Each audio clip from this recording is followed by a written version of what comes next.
Maiinit na balita ngayong tanghali. Pinay boxer na si Nesty Petesio wagi ng bronze medal sa 2024 Paris Olympics. Pamilya ng atleta very proud sa nakamit na tagumpay para sa Pilipinas. Pangulong Ferdinand Marcos Jr. at Office of the Vice President nagbigay pugay sa tagumpay ni Nesty Petesio sa 2024 Paris Olympics. Transport Group na Manibela muling magsasagawa ng 3 araw na tigil pasada bilang protesta sa desisyon ng Pangulo na ituloy pa rin ang PUV Modernization Program.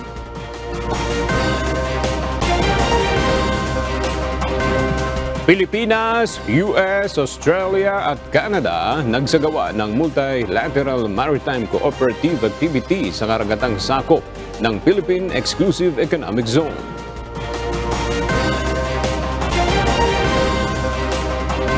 Concert sa Vienna, Austria ng American pop superstar na si Taylor Swift kinansela bunsod ng banta sa seguridad.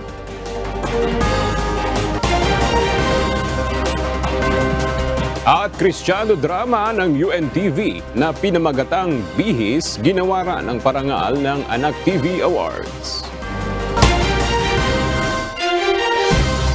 Magandang tanghali mga kasangbahay. Ngayon po ay araw ng Huwebes, August 8, 2024. At una sa mga balita ngayong tanghali.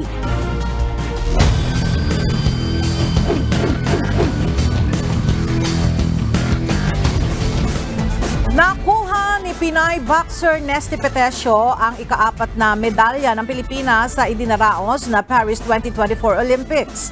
Ito ay matapos na masungkit ng Pinay athlete ang bronze medal sa 57 kg Women's Boxing Division. Proud naman ang mga magulang ni Nesty dahil sa nakamit nitong tagumpay. Narito ang report ni Lalaine Moreno. Bronze medal ang iuwi ni Pinay boxer Nesty Petesio mula sa paglahok sa Women's Boxing 57 kg Division sa 2024 Olympics sa Paris, France. Nadaig siya ng pambato ng Poland na si Julia Zeremeta nang maharap sa laban bandang alas 3 ng madaling araw oras dito sa Pilipinas. Natalo si Petesio sa 4-1 split decision na pumabor sa 20-year-old na Polish boxer. Sa isang pahayag, sinabi ni Nesty na ibinigay niya ang lahat para maipanalo ang laban at nirerespeto niya ang naging desisyon ng judges. Ito na ang pang-4 na medalya ng Pilipinas kasunod ng 2 gold ni Carlos Yulo sa men's artistic gymnastics at isang bronze naman ni boxer Ira Villegas sa women's 50 kg event. Ito naman ang pangalawang Olympic medal ni Nesty kasunod ng kanyang paglahok sa Tokyo Olympics noong 2021. Taga Davao del Sur ang pamilya ng 32 years old na atleta at kahit madaling araw ay nakatutok sila sa boxing match. Bago ang laban, umusal sila ng maikling panalangin para kay Nesty.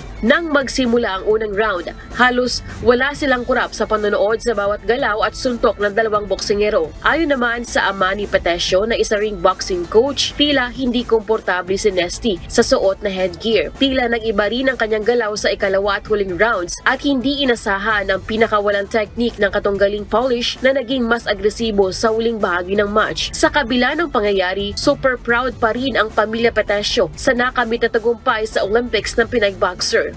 Sa first round po, nakita ko na maganda ang pacing ni Nesty at saka yung pagpasok niya at ang mga timing. Ngunit bigla nagbago sa second round. Yung galaw niya medyo bumabagal eh. At tuloy yun sa third round. Proud na proud ako. Kahit bronze yun, tumatak din sa kasaysayan na isang Pinay, 2 ulit naging Olympian. Siya ang kauna-unahan po. Proud na proud ako sa kanya. Masakit sa kalooban ko kasi gusto sana ng anak ko na makamit yung gintong medalya pero hindi nga binigay ni God para sa kanya. Baka may iba pang paraan nga. 11 taon nang sumabak sa boxing si Nesty at 78 beses nang sumampa sa ring. Inilarawan siya ng kanyang mga magulang bilang isang mabait at matulunging anak na siya ring sumusuporta sa pag-aaral ng 4 pa niyang nakababatang kapatid. Si Nesty talaga ang bumubuhay sa amin. Kaming lahat ng kanyang pamilya po. Hindi niya kami pinabayaan. Financial na pamaraan siya talaga ang sumusuporta sa amin.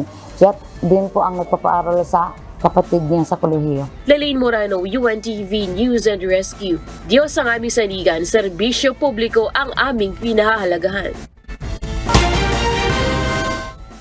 Napabilang na rin ang Filipino boxer na si Nesty Petesio sa mga kinikilalang atleta sa Pilipinas dahil sa tagumpay na nakamit para sa bansa sa pagsali sa Olympic Games. Ito ay matapos magkamit ng bronze medal si Petesio sa semifinals ng Women's 57 kg division ng boxing sa Paris Olympics. Una rito ay nag-uwi na ng karangalan si Petesio noong 2020 Tokyo Olympics kung saan nasungkit nito ang silver medal. Si Petesio at Carlos Yulo ay kabilang na sa mga natatanging atletang Pinoy na nagkamit ng higit sa isang medalya sa Olympics. Si Carlos Yulo naman ang kauna-unahang Pinoy na nagwagi ng 2 gintong medalya sa gymnastics sa Paris Olympics nitong weekend. Habang si Heidelin Diaz ay nagkamit ng gintong medalya noong 2020 Tokyo Olympics at silver medal noong 2016 Rio Olympics. Samantala, nasa ika-23rd spot na sa medal tally ang Pilipinas na mayroong 2 gintong medalya at 2 bronze medal.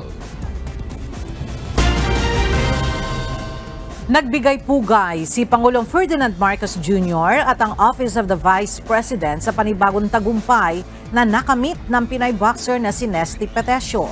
Ito ay matapos na masungkit ni Petesio ang bronze medal sa 57 kg Women's Boxing Division sa 2024 Paris Olympics. Sa isang mensahe, pinasalamatan ng Pangulo si Petesio sa pagkamit nito ng bronze medal para sa Pilipinas. Pinatunayan anya ni Nesty sa buong mundo na hindi umaatras ang mga Pilipino sa anumang mga hamon.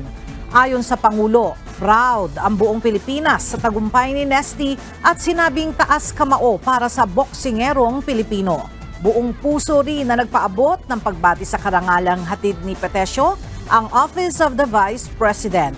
Ayon sa OVP, ang tagumpay ni Nesty ay isang patunay na determinasyon at dedikasyon ng bawat atletang Pilipino. Kasama rin sa mga bumati ang Philippine Coast Guard, kung saan isang Petty Officer Second Class si Nesty Petesio. Gayon din ang Philippine Sports Commission, kung saan mulian nilang pinatunayan ng Pinay boxer na bida ang bayaning manlalaro. Makatatanggap ng tig 2 million pesos reward money ang Pinay boxers na Nesty Petesio at Ira Villegas na nagwagi ng bronze medal sa 2024 Paris Olympics.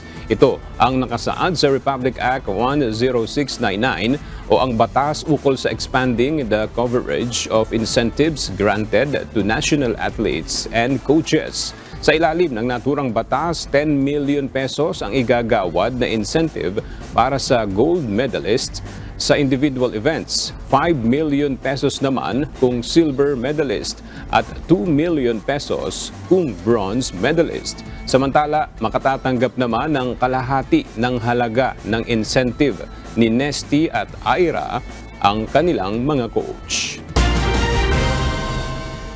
Handa si Pangulong Ferdinand Marcos Jr. na dagdagan pa ang insentibo na matatanggap ng double Olympic champion na si Carlos Yulo. Pero ayon sa Pangulo, may mas mahalaga siyang interes na nais niyang itanong kay Yulo. Narito ang report ni Nel Maribojo. Nais ni Pangulong Ferdinand Marcos Jr. na tanungin na personal ang Olympic twin gold medalist na si Carlos Yulo kung papaano pa mapapaunlad ang Philippine sports. Ayon kay Pangulong Marcos Jr., nais niyang malaman kung ano pa ang maitutulong ng pamahalaan upang dumami ang mga atletang makakahakot ng medalya sa ganitong klaseng mga international competition. Pagka nagkita kami, itatanong ko sa kanya, ano pa maitutulong ng pamahalaan para mas dumami ang ating mga medalists sa Olympics? Anong kailangan gawin? Do we have to change the organization? Kung it needs to be funded? Paliwanag ng Pangulo, marami ng karanasan si Yulo bilang atleta at karapat-dapat lamang nakuhanin ng kanyang suwestyon sa usapin na ito. At nadaanan niya lahat yan. He went through the Tokyo Olympics. He has now won his 2 gold medals in the Paris Olympics. Kaya kung ano pa ang aming gagawin. Because alam naman natin, itong mga atleta, hindi lang ang sarili ang kanilang iniisip, kundi pagandahin pa at maging mas maganda pa ang performance dun sa sport nila at sa buong sport ng Pilipinas. Samantala, good news naman para kay Pangulong Marcos Jr. ang pagtaas ng bilang ng mga Pilipinong sumusuporta sa administrasyon. Base sa resulta ng survey ng Okta Research, mula 31% noong Marso, umakyat ng pro-Marcos sa 36% noong Hunyo. But I have to say that it is nice to know that people are beginning to understand what we are trying to do. Nel Maribuhok, UNTV News and Rescue, Diyos ang aming sandigan, serbisyo publiko ang aming pinahalagahan. Sa iba pang balita, patuloy pa rin ipaglalaban ng mga transport group na Manibela at Piston ang kanilang mga hinaing upang pansamantalang suspindihin ang implementasyon ng Public Transport Modernization Program o PTMP. Ito ang kanilang tugon matapos tanggihan ni Pangulong Ferdinand Marcos Jr. ang mungkahi ng Senado na suspindihin ang programa. Ang detalye sa ulat ni JP Nunez. Kinundina ng mga transport group na Manibela at Piston ang pagtutol ni Pangulong Ferdinand Marcos Jr. sa mungkahi ng mga senador na pansamantalang suspendihin ang implementasyon ng Public Transport Modernization Program o PTMP. Sa panayam ng UNTV kay Manibela Chairman Mar Valbuena, sinabi nito na mali ang impormasyong na ibibigay sa Pangulo kaugnay ng 80% PUV na pumasok sa consolidation. Apila ng grupo kahit maliit na porsyento lang ng mga individual na operator na hindi pumasok sa consolidation ay dapat pa ring pakinggan ng Pangulo. Ang 7 ulit umanong pag-extend sa consolidation bago ito natuldukan ay patunay na may mali sa implementasyon ng programa. Yung sinasabi niyang minority, hindi na po ba niya pakikinggan ito? Masakit po sa atin na binabaliwala ang mga maliliit na permit operator ng ating Pangulo. Binigyang diin din ni Valbuena na halos lahat ng senador ay sumasang-ayon na dapat suspendihin muna ang PTMP, kaya dapat umanong pakinggan ito ng Pangulo. Buong Senado na po ang nagsasalita nang sinasabi hindi naman po pinatitigil yung PUBMP o hindi naman po ibinabasura yung PUBMP, kundi pag-aralan po muna. Ayon sa Manibela, posibleng magsagawa muli sila ng malawakang kilos protesta para iparating ang kanilang mga hinaing laban sa PTMP.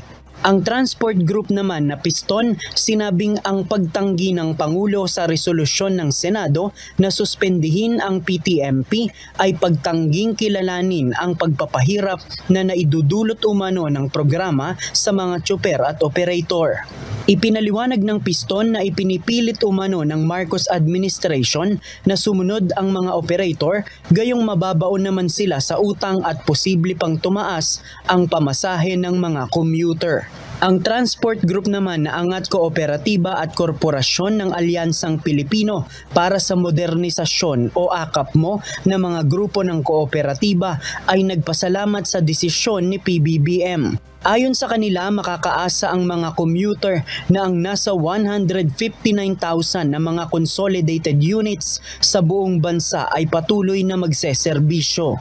Pero aminado ang grupo na hindi talaga perpekto ang programa, pero imbis na ibasura ito, ang panawagan nila sa DOTR, LTFRB, DBP at Land Bank ay pag-usapan ang mga issue o problema upang masolusyonan ito at unti-unting maipagpatuloy ang implementasyon. JP Nunez, UNTV, News and Rescue. Diyos ang aming sandigan, serbisyo publiko ang aming pinahahalagahan. Muli na namang magdaraos ng 3 araw na tigil pasada ang transport group na Manibela bilang protesta sa desisyon ni Pangulong Ferdinand Marcos Jr. na ituloy pa rin ang PUV Modernization Program. Ayon sa grupo, isasagawa ang tigil pasada sa darating na August 14 hanggang August 16. Mula sa Maynila, alamin natin ang detalye kay JP Nunez live. JP, ano ang detalye nitong panibagong tigil pasada ng Manibela? Ella, katatapos nga lang nung isinagawang press conference ng Manibela dito sa kanilang headquarters sa Nagtahan sa Maynila, at ipinahayag nga ulit ng chairman ng Manibela, ng transport group ng Manibela na si Mar Balbuena, yung kanilang pagkadismaya sa pahayag ni Pangulong Ferdinand Marcos Jr. na tutulan yung mungkahing suspensyon sa implementasyon ng Public Transport Modernization Program o PTMP. Si PBBM umano ang may sabi na hindi mape-phase out ang mga tradisyonal na jeep, ngunit ngayon ay tila nangangamba silang mawala ng hanap buhay itong mga tsuper at operator ng tradisyonal na jeep. Dahil dito, magsasagawa umano sila ng tigil pasada at mga transport strike mula sa mga protesta mula sa August 14 hanggang August 16, araw ng Miyerkules hanggang Biyernes. Ang nais nila ay masuspindi muna ang implementasyon ng PTMP at pag-usapan kung ano ang mga gusot na dapat pang isaayos dito. Nilinaw din ni Manibela Chairman Mar Balbuena na sang-ayon naman sila sa modernization program at hindi nila hinihiling ang tuluyang pagbasura dito. Gayunman, meron anyang mga bahagi ng implementasyon na gusto nilang mabago. Gaya umano ng pagpayag sa mga individual na operator na magmay-ari ng prangkisa at huwag ipilit ang franchise consolidation. Pati na ang pagpapalit ng mga modernized jeepney, imbis na mga minibus, ay payagan na lang silang magsagawa ng rehabilitasyon sa kanilang mga lumang jeepney para makapasok sa standard na nakabatay sa PTMP. Ella, ang hiling ng Manibela ay makausap mismo si Pangulong Ferdinand Marcos Jr. sa Malacanang para nga mapag-usapan itong implementasyon ng PTMP. Kapag sinabi daw ni Pangulong Marcos na papayagan sila na mag-renew pa rin ng kanilang mga individual na prangkisa, ay hindi nila itutuloy yung kanilang planong tigil pasada na isagawa nga sa August 14 hanggang 16. Yan muna ang ating latest live mula dito sa Maynila. Balik sa iyo, Ella. Maraming salamat, JP Nunez. Nakapagbukas na ng klase ang 100% ng mga paaralan sa bansa ayon sa DepEd. Tiniyak naman ng DepEd na sapat ang mas pinaikling school days ngayong school year para makabalik sa old school calendar sa susunod na taon. Para sa detalye, narito ang ulat ni Asher Cadapan Jr.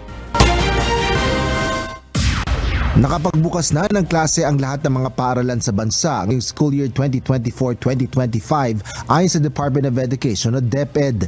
Ito ay matapos maantala ang pagbubukas ng ilang paaralan bunsod ng pananalasa ng habagat at bagyong Karina. Ayon kay DepEd Assistant Secretary Francis Bringas, binuksan na rin maging ang mga eskwelahang binaha, partikular na sa mga Region 3, 4A at Metro Manila. We started with 1,063 schools in these regions that did not open in July 29, but all of them already have opened in August 5.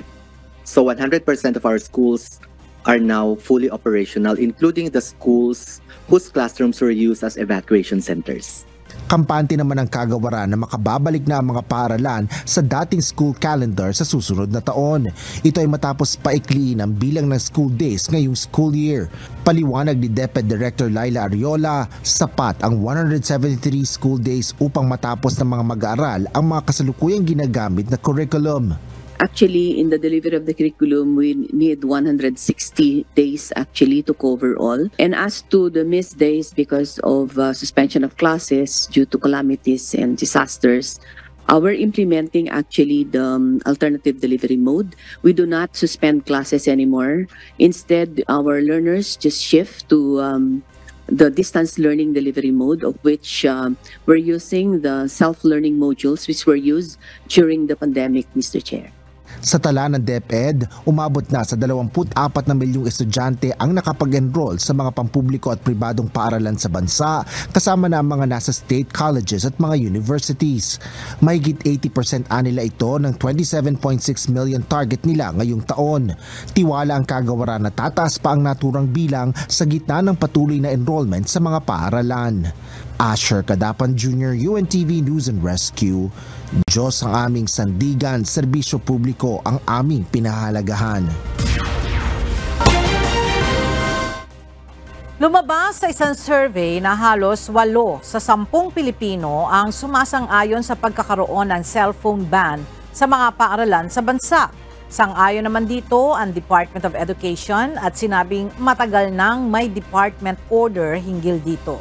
Narito ang report ni Jed Naresina. Kasunod ng panukala ni Senator Sherwin Gatchalian sa pagbabawal sa paggamit ng cellphone sa mga paaralan, sinabi ni Department of Education Juan Edgardo Sonny Angara na ito ay dati pang may department order na.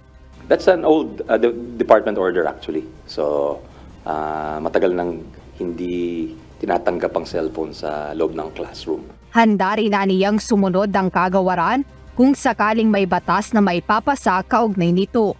Well, nasa Kongreso na yun dahil kami naman, hindi kami lawmaking body, pero kami, susunod kami sa anumang iutos o ipasa ng Kongreso na panukala. Pero kami, nandoon yung department order namin na pinagbabawal ang cellphone sa loob ng klase.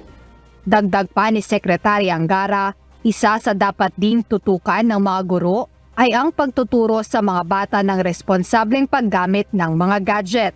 Samantala, 76% ng 1,200 adult respondents sa buong bansa ang sumasang-ayon sa pagkakaroon ng cellphone ban sa mga paaralan. Ito ay halos 8 sa 10 mga Pilipino na sumagot sa isang Pulse Asia survey na kinumisyon ni Senator Gatchalian. Para sa senador, ipinapakita ng survey na nakikita ng mga Pilipino ang maaaring maging benepisyo sa pagbabawal ng paggamit ng mga cellphone sa paaralan, lalo na't nakakaapekto sa performance ng mga mag-aaral ang abalang dulot ng mobile phones. Jed Neresina, UNTV News and Rescue. Diyos ang aming sandigan, serbisyo publiko ang aming pinahahalagahan.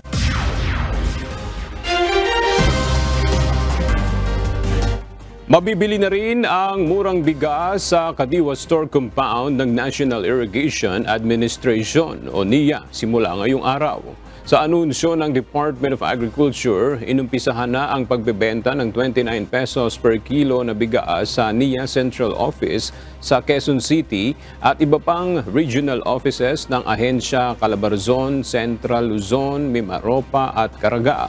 Ang murang bigas ay mula direkta sa mga magsasaka sa ilalim ng Contract Farming Program ng NIA. Bawat isang bag ay may lamang 10 kilong bigas. Ayon kay DA spokesperson, Assistant Secretary Arnel de Mesa, ang pagbebenta ng murang bigas ay isang hakbang ng pamahalaan upang mapabagal ang pagtaas ng presyo ng iba pang pangunahing bilihin. Bukod sa bigas, maaari ring makabili sa Kadiwa Store ng gulay, karne, isda at iba pa sa mas murang halaga kumpara sa karaniwang pamilihan.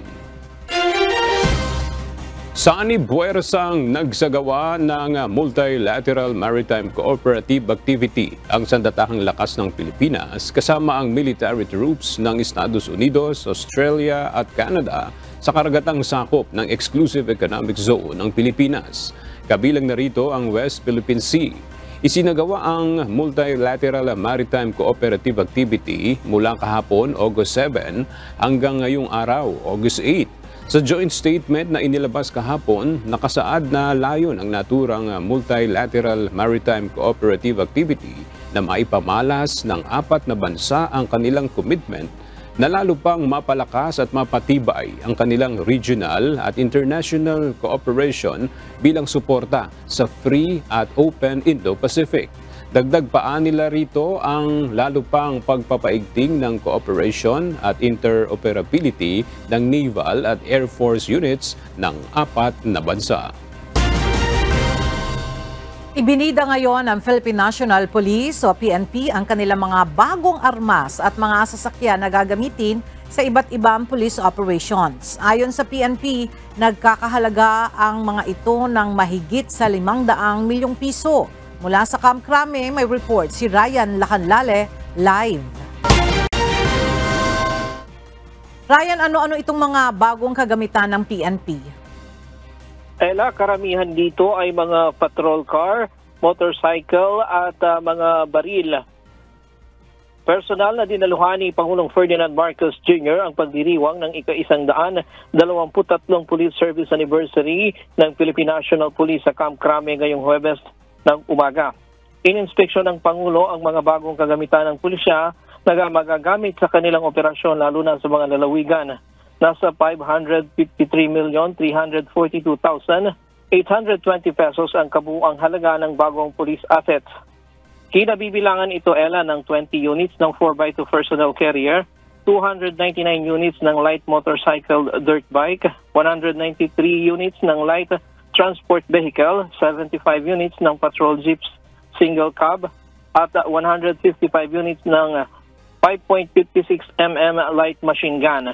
Ayon sa PNP, binili ito gamit ang Capability Enhancement Program funds sa 2022, 2023 at 2024.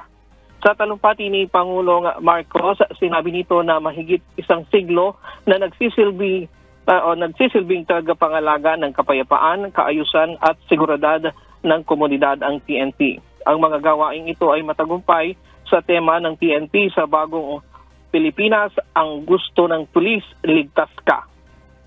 Hindi lamang aniya ito nagtataguyod ng kapakanan ng mamamayan kundi pati na rin sa pagbabago ng imahe ng mga pulis sa publiko. Samantala, Ella, kasabay ng selebrasyon ay binigyan din ng pagkilala ang mga tauhan at mga stakeholders na nagpakita ng kahusayan at malaking ambag sa mga kampanya ng PNP. Kasama na sa ginawaran ng parangal ay ang Members Church of God International o MCGI na tinanggap ng kinatawan ng grupo na si Brother Danny Navales.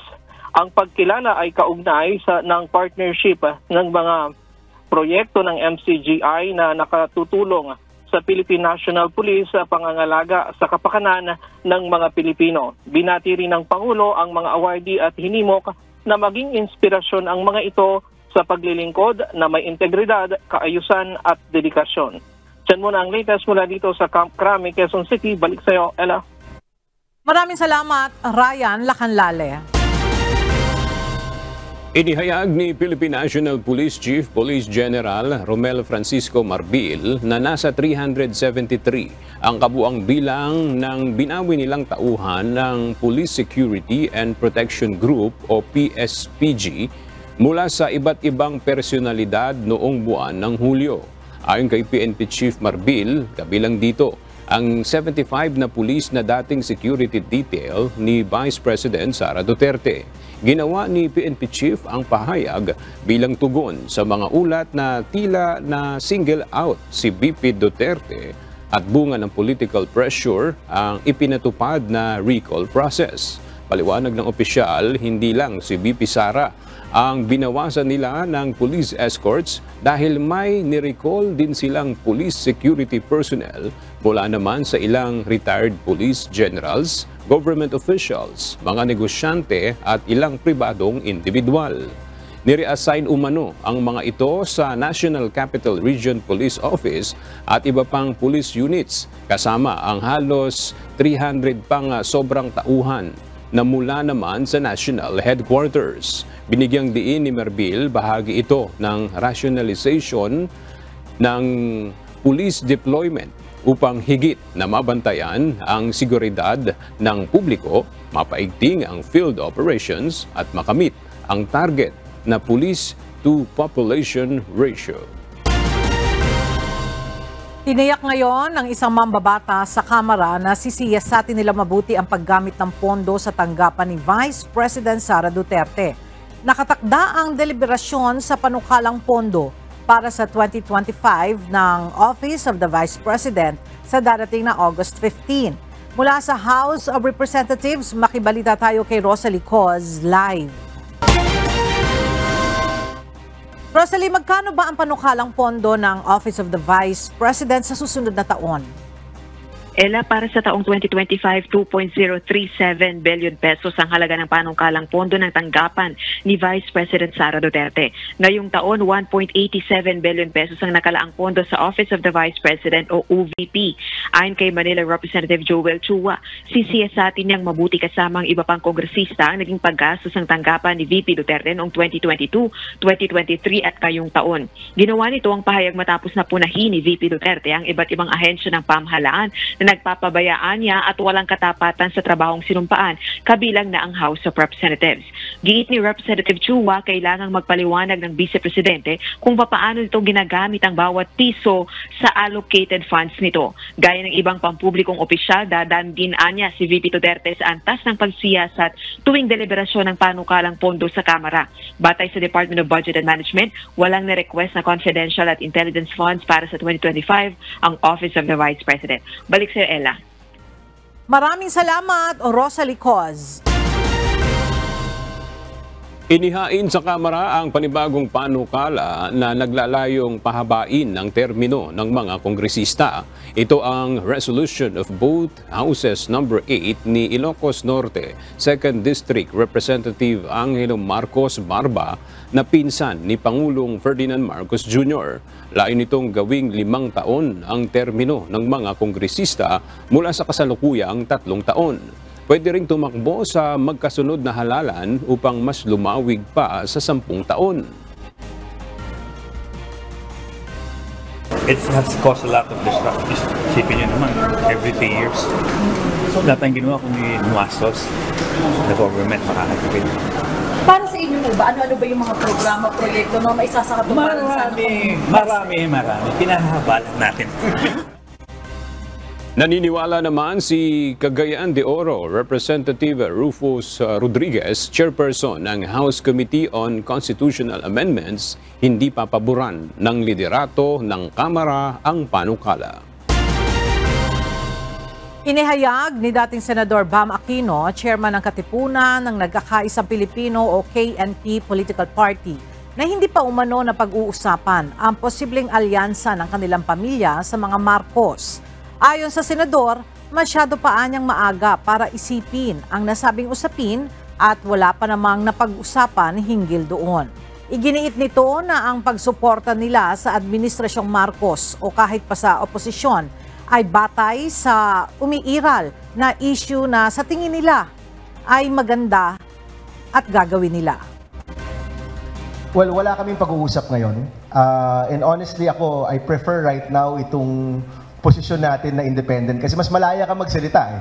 'Di ba? Kung nasa oposisyon ka, syempre kailangan antay ka sa mga bagay-bagay. Kung nasa administrasyon ka, syempre medyo mahihiya ka ring magsabi ng hindi maganda. Kinumpirma mismo ni Commission on Election Chairman George Erwin Garcia sa 2 bangko sa Cayman Island kung totoo bang may 2 offshore account na di umano'y pag-aari niya. Ayon kay Chairperson Garcia, sinabi ng Scotiabank at Cayman National Bank na walang bank account na nakapangalan sa kanya. Taliwas ito sa aligasyon ni Sagi Party List Representative Rodante Marcoleta na may mga offshore account si Garcia na di umano'y nakatatanggap ng deposito mula sa mga bangko sa South Korea. Dagdag pa ni Garcia, para makapagbukas ng bank account ang isang foreigner sa Cayman Island ay kinakailangan itong personal na magpakita sa branch ng bangko kung saan magbubukas ng bank account. Bagay na nauna nang pinabulaanan ni Garcia at sinabing hindi pa siya nakakapunta sa Cayman Islands. Nagbigay na ng lead si Commission on Elections Chairman George Erwin Garcia hinggil sa mga tao na posibleng nasa likod ng paninira sa kanya. Partikular na rito ang paratang na umano'y tumanggap siya ng pera na ipinapadala sa pamamagitan ng foreign bank accounts. Mula sa Maynila, kumuha tayo ng update kay Dante Amento live. Dante, ano ang detalye nitong ibinigay na lead ni COMELEC Chair Garcia ukol sa mga paninira laban sa kanya? Magandang tanghali, Ella. Humarap nga ang Commission on Elections o COMELEC and Bank sa mga tauhan ng media Ngayong umaga, yan ay sa pangunguna mismo ni Commission on Elections Chairman George Erwin Garcia. Sa pagharap ng COMELEC Anbank sa mga media, iprinisita ni Chairman Garcia ang mga dokumento o ebidensya kaugnay sa mga akusasyon na ibinabato sa kanya at sa COMELEC. Partikular na ang pagtanggap umano nito ng pera na ipinadala sa kanyang mahigit 40 foreign bank accounts. Ayon kay Garcia, ang pinakabagong accounts na ito ay pagmamay-ari umano niya na binuksan dyan sa Cayman Islands. Ito ang mga account na pinalabas ni Congressman Rodante Marcoleta na pinadalhan umano ng tig-100 dolyar. Sa dokumento na ipinakita ng COMELEC, makikita natin na ang nagpadala ng pera sa umano'y offshore account ni Garcia ay Jaleo Consulting LLC firm sa Florida, USA. Sa investigasyon ng COMELEC, ang may-ari nito ay isang nagngangalang Jose Herrera, isang dayuhan. At si Jose Herrera ay direktor ng Albatros Technologies Corporation na may 100% holding subsidiary na konektado sa Smartmatic.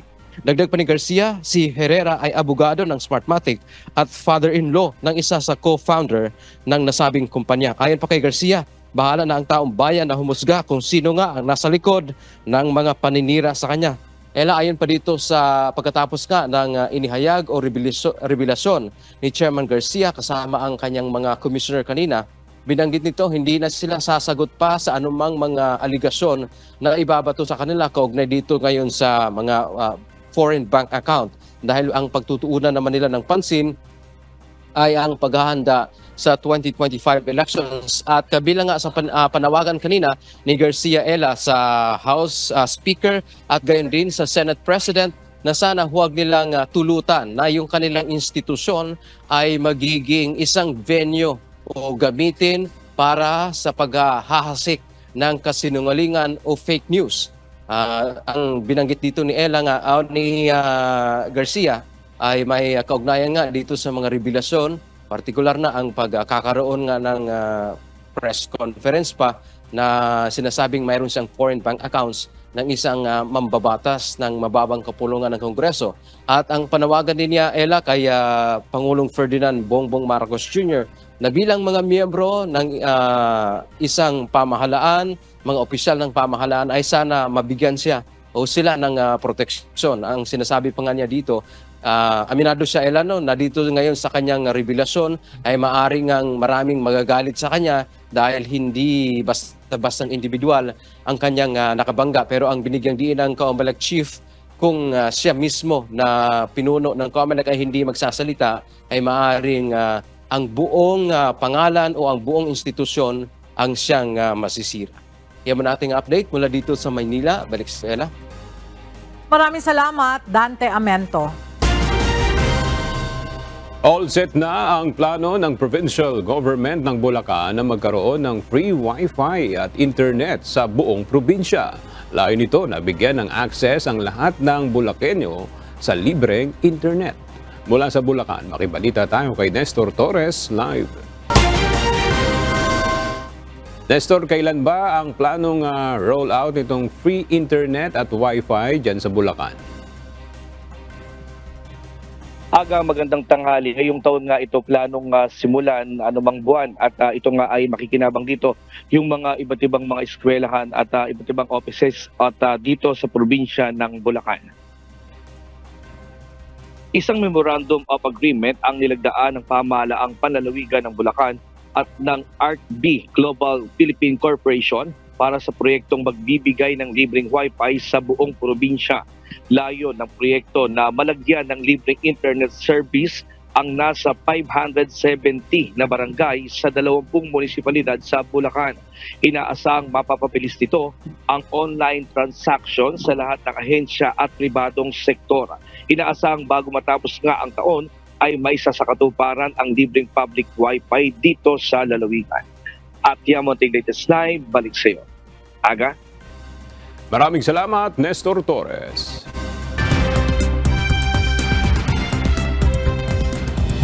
Ipinag-utos ng Constitutional Court sa Bangkok, Thailand ang pagbuwag sa Move Forward Party, isang opposition party sa bansa. Bukod dito, ipinagbawal ding pumasok sa politika sa loob ng 10 taon ang executive board ng partido, kabilang na ang sikat na dati nitong leader na si Pita Limjaroenrat. Dahil ito sa pagtatangka ng partidong baguhin ang Royal Defamation Laws. Noong nakalipas na taon nang magwagi sa general election ang partido, subalit hinarang ang paghahangad ni Pita na maging Prime Minister. Kinondena naman ng European Union, Estados Unidos, United Nations at human rights groups ang desisyon ng korte at iginiit na banta sa democratic openness ng Thailand. Nagpakita ng puwersa sa United Kingdom ang libo-libong anti-racist protesters kasunod ng 1 linggong rioting at mga kaguluhan. Maituturing namang payapa ang karamihan ng pagtitipon sa North London, Bristol at Newcastle. Pinaghahandaan naman ang mga tauhan ng pulisya sa pag-igting pa ng karahasan at nakadeploy sa mahigit 100 events. Resulta ang rioting ng misinformation online tungkol sa pagkasawi ng 3 batang babae sa Southport noong July 29. Cancelled ang 3 concerts ng singer-songwriter at global superstar na si Taylor Swift sa Vienna, Austria. Ito ay bunsod ng posibleng banta sa seguridad.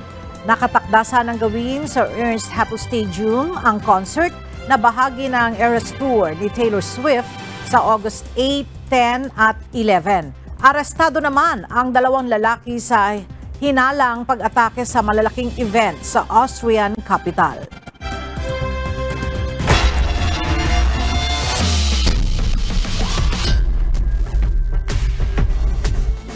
Hindi pa rin nadudungisan ang record ng AFP Cavaliers matapos maitala ang ika-4 na sunod na panalo sa pagpapatuloy ng eliminations ng UNTV Cup Executive Face-Off, habang nagwagi rin ang SSS Kabalikat Pension Boosters at GSIS Diplomats. Para sa detalye, narito ang report ni Bernard Dadis.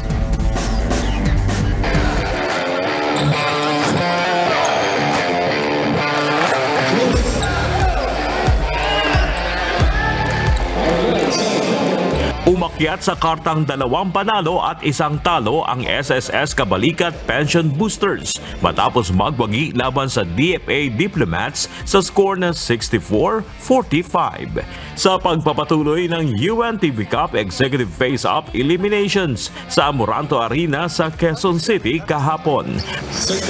Bagamat dikit ang laban sa first 10 minutes ng ballgame, mabilis na nakapag-adjust ang SSS para dominahin na ang DFA Diplomats. Humakot ng double-double si Socrates Trinidad na may 18 points, 15 rebounds at 2 assists, kaya tinanghal na best player of the game. Yung po mga ka-office mate namin, sila po nagiging inspirasyon tsaka yung aming magiging beneficiary. Masaya naman ako. I think masaya din sila sa result ng game namin dahil nanalo. Medyo nag-improve yung game namin. Alam naman natin na hindi ganun kalakas yung SSS, pero pinakita rin namin na kaya namin sumabay sa kanila. Although malayo yung pero compared to the last games namin, mas maganda yung pinakita ngayon ng mga bossing namin. Ganda ng mga plays nila, mga shoot nila, nakakaroon kami ng mga free shots, tapos yung mga passing namin sunod.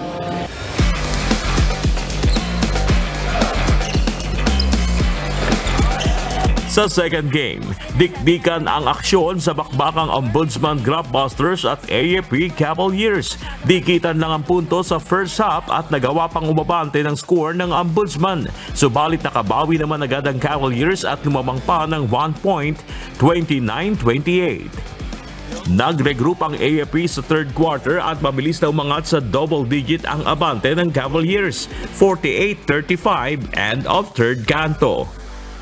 Last 10 minutes, umangat ang pagiging mas malalim na bench at mas kondisyon na pwersa ng AFP, kaya naman nahirapan ng humabol ang Grabbusters. 65-48, panalong executives ng Armed Forces of the Philippines.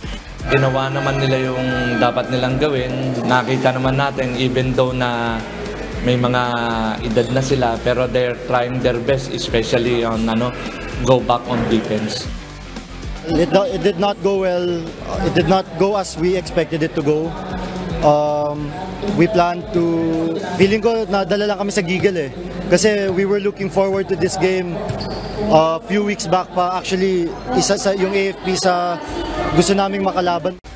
Napiling best player of the game sina Colonel Ramon Gurat na may 13 points, 4 rebounds at 2 steals. At si Colonel Edwin Parcia na may 12 points at 2 steals. With the help of our coaches, nung una medyo nagsasabi sila na nanggigigil kami. So we adjusted during the second half. Pinantayan talaga yung intensity namin, pero siyempre nanay yung intensity namin dito. At saka pumuputok kami sa labas.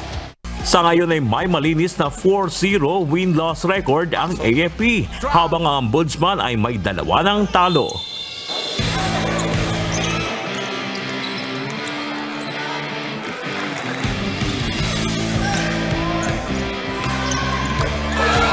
At sa third game, hindi na pinaporma pa ng GSIS Furies ang Comelec Fast Trackers sa kanilang sagupaan kahapon na nagtapos sa score na 83-56.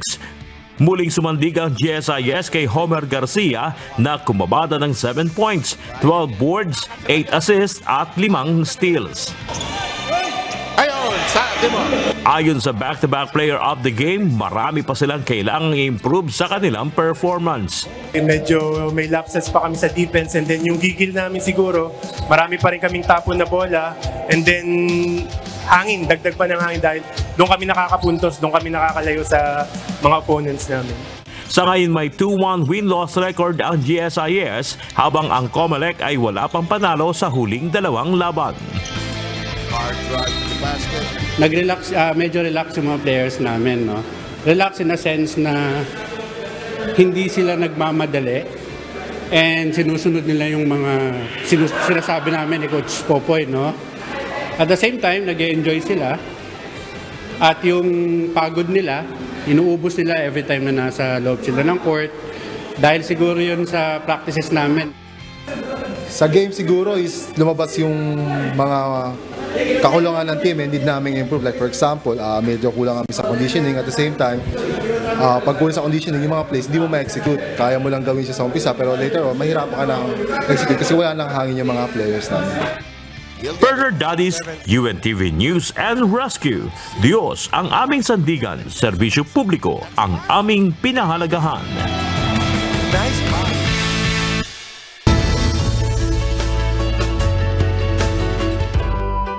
Tumanggap ng parangal sa Anak TV Cinebata Video Competition ang iba't ibang TV stations at paaralan dahil sa ipinamalas na galing sa paglikha ng mga child-friendly na programa, at isa sa mga ginawaran ng award ay ang UNTV.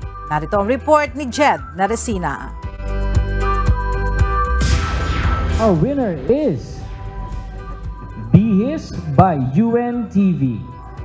Ginawaran sa Cinebata Awarding Ceremony ng Anak TV Awards ang Kristiyano drama episode na may pamagat na Bihis ng UNTV para sa kategoryang Professional Category Non-Fiction. Ito ay para sa edad na 13 hanggang 17 taong gulang ng mga kabataan. Hindi man tayo nakabihis ng magandang sapatos at damit. Ang mahalaga, nakabihis tayo ng isang pusong mahabagin at ng kagandahang loob. At pagka may pagkakataon tayong gumawa ng mabuti sa kapwa nating nahihirapan, i-grab natin. Inspiration po natin dito is yung paggawa ng mabuti. Kahit sa kabila po na tayo'y mahirap, yun nga po, mga character po natin dito is mga teenagers. Hindi hadlang yung edad, hindi hadlang yung kalagayan sa buhay para makatulong sa kapwa din nating mga kabataan. Ayon kay Cancan May Villaruz, ang line producer ng Bihis, napakasarap sa kalooban na may ganitong pagkakataon kung saan naibabahagi nila ang mga kwentong kapupulutan ng aral, hindi lang ng mga kabataan, kundi maging ang iba pa nating kababayan. Nagpapasalamat siya sa Diyos sa oportunidad na gaya nito at sa maliit na paraan ay makabahagi. Isa ring karangalan na mabigyang pagkilala ang kanilang gawa. At ganito rin naman ang isa sa layong magawa ng Anak TV ayon sa presidente nito na si Elvira Yapgo. What we are after here is that among Asia, what is so beautiful among us, that's the one we need to develop. We need to nurture, like love for family, respect for the elders, love the government, whatever government you are in. Ang Bihis ay magiging official entry ng Pilipinas sa gaganaping 4th Southeast Asia Video Festival for Children o SEAVFC sa Kuala Lumpur, Malaysia. Bukod sa UNTV, tumanggap din ng parangal ang ibang TV stations at mga paaralan dahil sa ipinamalas na galing sa paglikha ng mga child-friendly na programa.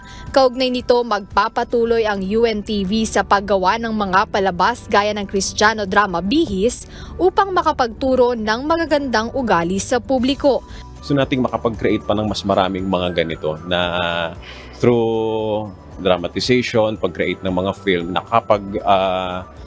introduce tayo ng magagandang ugali sa mga kabataan, sa mga magulang, sa mga binata, sa mga dalaga, sa iba-ibang mga aspeto na pwede tayong makapagturo. Dagdag ni Victor Cosare, ang production manager ng UNTV BMPI, na mas pagsisikapan nila na makapagbuo ng ganitong programa upang mas maabot ang marami sa awat tulong ng Diyos. Jed Neresina, UNTV News and Rescue. Diyos ang aming sandigan, serbisyo publiko ang aming pinahahalagahan.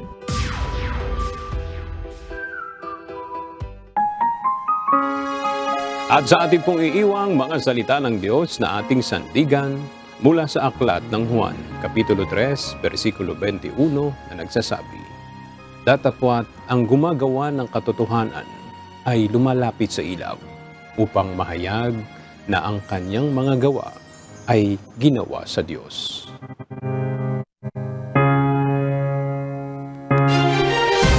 At yan ang mga balitang aming tinutukan at inaksyonan. Dahil sa aming pagbabalita, una ang pagkalinga sa kapwa. UNTV News, may balita saan mang panig ng daigdig.